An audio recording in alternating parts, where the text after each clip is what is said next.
इतिहास की रोचक दुनिया में आपका स्वागत है दोस्तों। इतिहास पाठ में आज हम अशोक मौर्य के विषय में जानेंगे।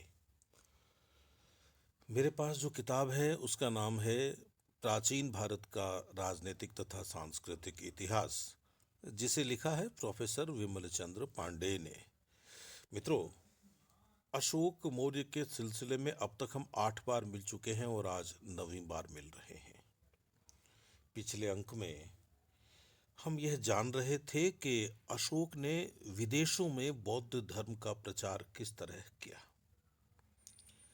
हमने अशोक के 13वें और 5वें शिलालेख के आधार पर यह निष्कर्ष निकाला कि वह बौद्ध धर्म को अपनी राजनीतिक सीमाओं से बाहर लेकर गया। यद्यपि ये सीमाएं भारत का ही हिस्सा थीं, भारत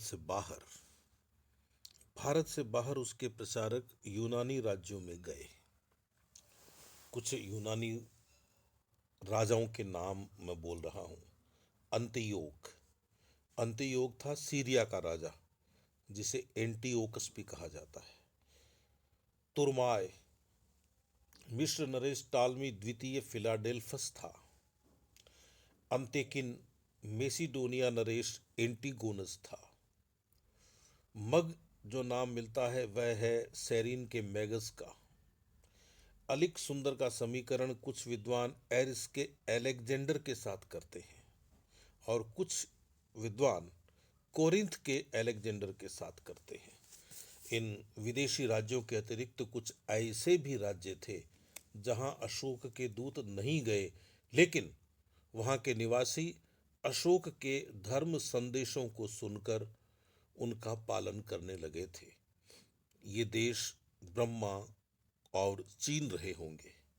इस प्रकार अशोक के दूसरे, 5वें और 13वें शिलालेखों से उन प्रदेशों के नामों का ज्ञान अथवा अनुमान हो जाता है जहां अशोक के धर्म प्रचारक या धम्म प्रचारक गए थे।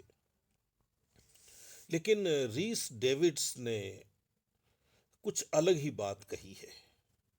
वे कहते हैं कि अशोक के धर्म प्रचारक विदेशी यूनानी राज्यों में गए थे और उन्हें वहां कोई सफलता मिली थी, इस बात पर विश्वास नहीं किया जा सकता।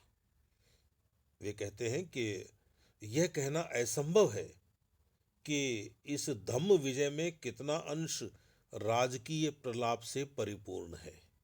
यह नितांत सत्य प्रतीत होता है कि यवन राज्यों पर धर्म विजय प्राप्त करने का उल्लेख एकमात्र अपने कार्य का महत्व बढ़ाने अथवा उस पर बल देने के लिए किया गया है। वस्तुतः वहां किसी भी प्रकार का धर्म प्रचार नहीं किया गया था और न यवन राज्यों तक धर्म प्रचारक भेजे ही गए थे। और यदि वे भेजे भी गए थे तो यह संभव नहीं लगता कि यूनानी धर्म पर भारतीय धर्म का कोई प्रभाव पड़ा हो। अतः सम्राट अशोक का यवन राज्यों पर धर्म विजय का इस प्रकार परिणाम दिखलाना उनके गर्व का ही सूचक है। यूनानी जाति कभी यह सहन नहीं कर सकती थी कि भारतीय जैसी बर्बर जाति उनको धर्म की शिक्षा दे। भारतीय जैसी बर्बर जाति उनको धर्म की शिक्षा दे। यह किसी प्रकार भी संभव नहीं था कि एक भारतीय राजा के धर्मानुशासन पर यूनानी अपने देवताओं और धर्म तत्वों को ठुकरा देते। रीस डेविड्स का कथन निम्नलिखित 4 बातों को व्यंजित करता है। पहली बात, अशोक मिथ्याचार और प्रलाप कर सकता था। उसमें अहम मान्यता थी। यूनानियों की दृष्टि में भारतीय असभ्य और बर्बर थे। चौथी बात, धर्म प्रचार के द्वारा अशोक यूनानियों के धर्म और देवताओं को अपदस्थ करना चाहता था और भारतवर्ष के साथ इन यूनानी राज्यों का संबंध संभव नहीं था। अशोक के समस्त शिलालेख उसके जीवन की गाथा और व्यक्तित्व के दर्पण हैं। उन्हें देखने से स्वतः स्पष्ट हो जाता है कि वह कितना सरल, शुद्ध और विनीत था। सर्वशक्तिमान और सर्व साधन संपन्न होते हुए भी वह सबके प्रति सहिष्णु और उदार था। मानव जाति के लिए उसका हृदय करुणा से ओतप्रोत था। उसके धर्म प्रचार के पीछे लोक कल्याण की भावना थी, आत्मश्लाघा की नहीं। ऐसे महान व्यक्ति पर अहम्मन्यता, मिथ्याचार और प्रलाप के आरोप लगाना निराधार और असंगत है। रीस डेविड्स ने कोई भी दृष्टांत नहीं दिया है जिसके आधार पर यह सिद्ध किया जा सके कि अशोक के अभिलेखों का कोई भी अंश असत्य अथवा प्रलाप है। अतः रीस डेविड्स के आरोपों को स्वीकार नहीं किया जा सकता।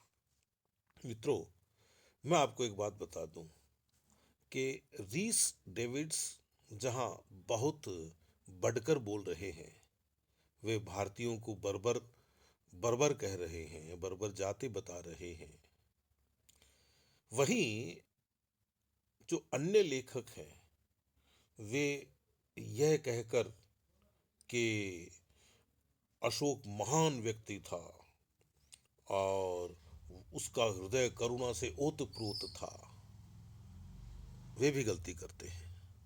सच्चाई इन दोनों ही मतों के बीच में है कहीं। रीस डेविड्स कभी भी भारतीयों को भारतीयों की दृष्टि से नहीं देख सकता, भारतीयों को भारतीय की दृष्टि से नहीं देख सकता, क्योंकि वह विदेशी लेखक है और उसका भारत से कोई ज्यादा लेना देना नहीं है और न ही इतिहास से कोई लेना देना है। यदि होता तो फिर इस तरह की वह झूठी बातें नहीं करता।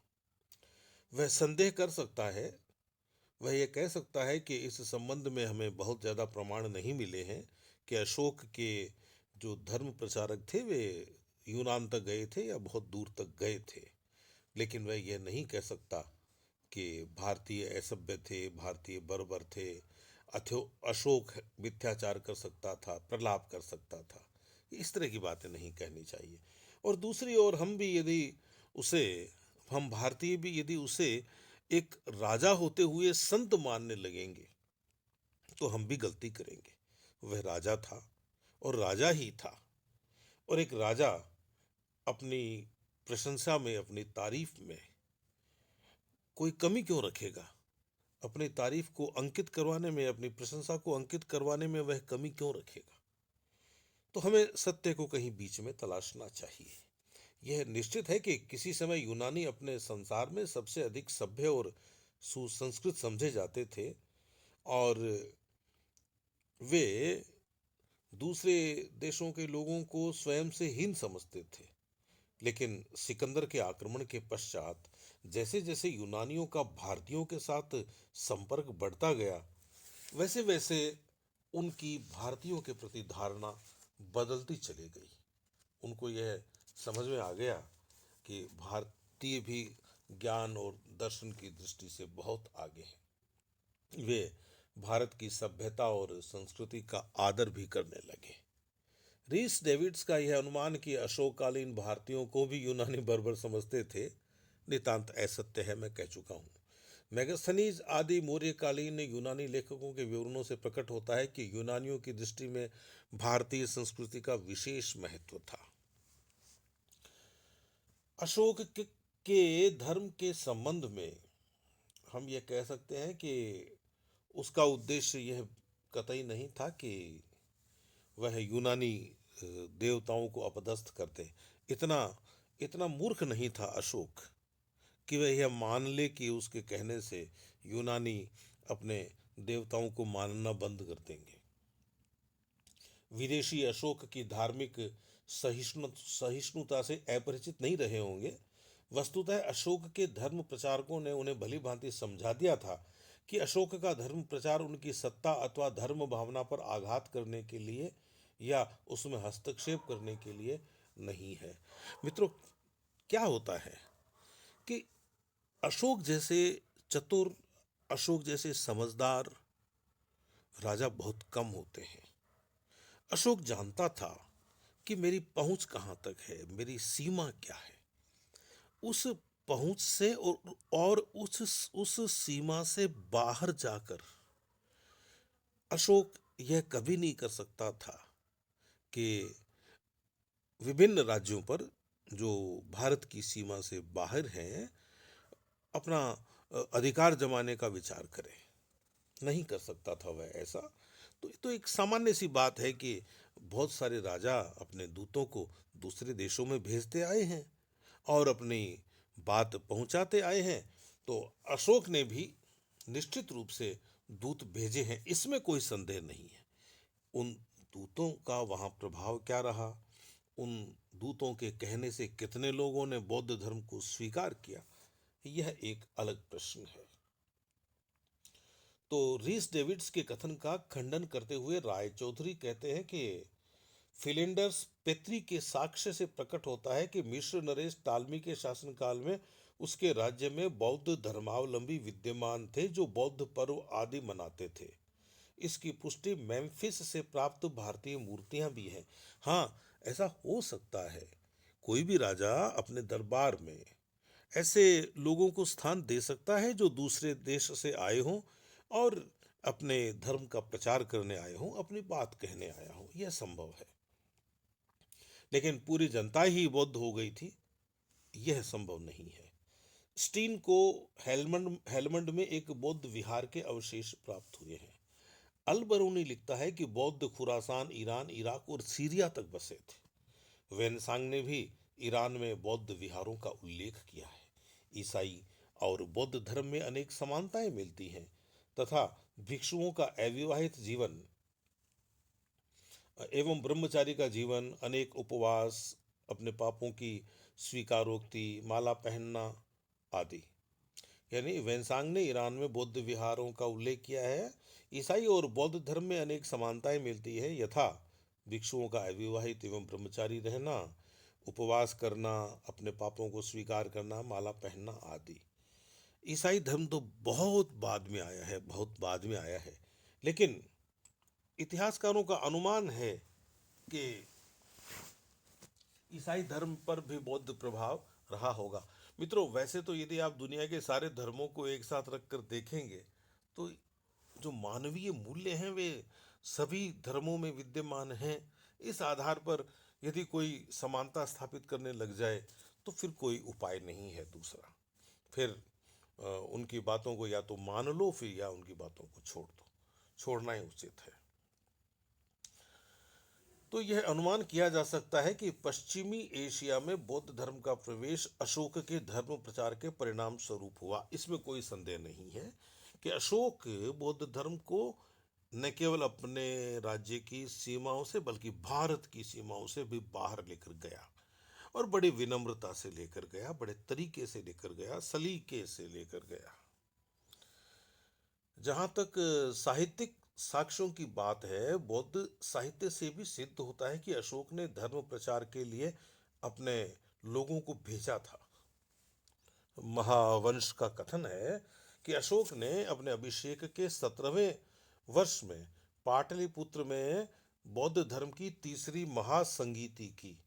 इस संगीति की समाप्ति पर निम्नलिखित धर्म प्रचारक विभिन्न प्रदेशों में भेजे गए।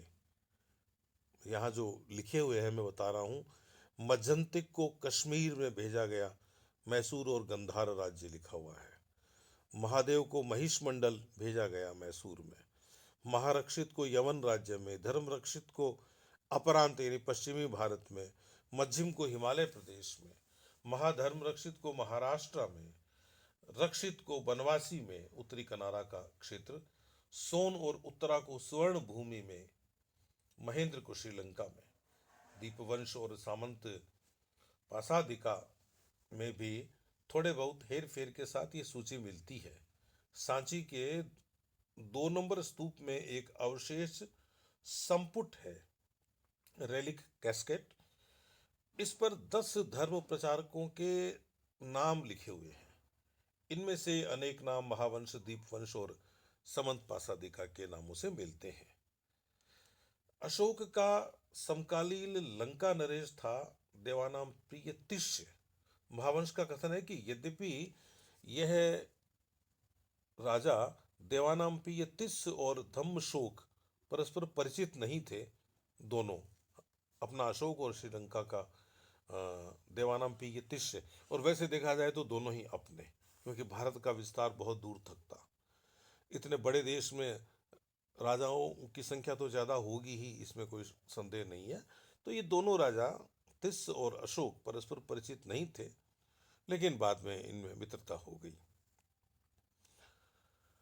महावंश में लिखा हुआ है कि लंका नरेश ने अनेक उपहारों के साथ अपने 4 दूतों को अशोक के पास भेजा। अशोक ने उनका आदर सत्कार किया, और जब वे लौटने लगे तो अशोक ने लंका के राजा के लिए भी अनेक उपहार दिए। महावंश कहता है कि अशोक का पुत्र महेंद्र और पुत्री संघमित्रा भिक्षु हो गए थे, भिक्षु और भिक्षुणी हो गए थे। तत्पश्चात धर्म प्रचार करने के लिए वे श्रीलंका गए।